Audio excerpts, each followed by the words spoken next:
So I want to talk about the woman question. Let's start by talking about male privilege in the church, not that modern internet buzzword version, the kind that has led to centuries of men getting educated while women were trained to make a good stew. Somewhere along the way, we built a second-tier system, men ruling, women serving, then slapped a few Bible verses on it to keep it in place. We love quoting Paul when he says, "I do not permit a woman to teach," in 1 Timothy 2:12.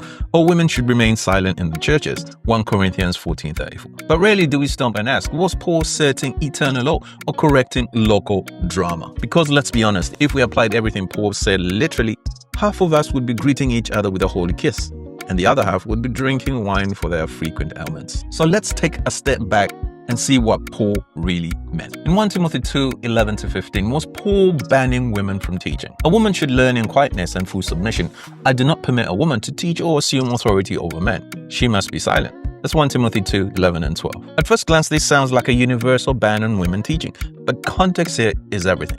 Timothy was pastoring in Ephesus, a city known for its worship of Artemis, a female-dominated cult where women claimed superiority over men. Many of the women in the Ephesian church were new converts, bringing in false teachings and trying to exert authority in the same way that Artemis priestesses did. Paul's response, a woman should learn, which was radical in that time. Jewish Greco-Roman churches didn't allow women formal education, but Paul encouraged it. However, they needed to learn first before teaching, just like anyone else. The word translated assume authority in the Greek is authortain, and is a rare negative term meaning to dominate or to usurp authority, not simply to lead or teach. Paul wasn't banning women from teaching. He was addressing a specific issue of untrained women forcefully asserting dominance. And then Paul refers to Adam and Eve in 1 Timothy 2:13-14, not to prove that men were superior, but because Eve was deceived. By the way, Eve was deceived, but Adam went in knowing fully. This was because the Ephesian women were being deceived by false doctrine. It's a local correction, not a universal rule. In 1 Corinthians 14:34-35, it reads, women should remain silent in the churches. They're not allowed to speak, but must be in submission, as the law says. Again, context matters. Earlier in Corinthians 11:5, Paul acknowledges that women prayed and prophesied in church. So clearly, he wasn't banning all speech. Corinthian worship was chaotic, with people speaking over one another, as demonstrated in Corinthians 14:26-33. Women, likely uneducated, were asking disruptive questions during teachings. So Paul's advice, ask at home, meaning learn in an appropriate setting, rather than derailing the entire service. So here's the real kicker. Some scholars believe that these verses weren't even Paul's words. In the oldest manuscripts, verses 34 and 35 appear after verse 40, suggesting that there might have been a later scribal note about local customs, not Paul's command. Either way, Paul wasn't silencing all women. He was addressing disorder in church in Corinth, not setting doctrine for all time. Paul's own letters prove he didn't believe in second-tier system for women. Priscilla taught Apollos, a brilliant preacher. That's in Acts 18.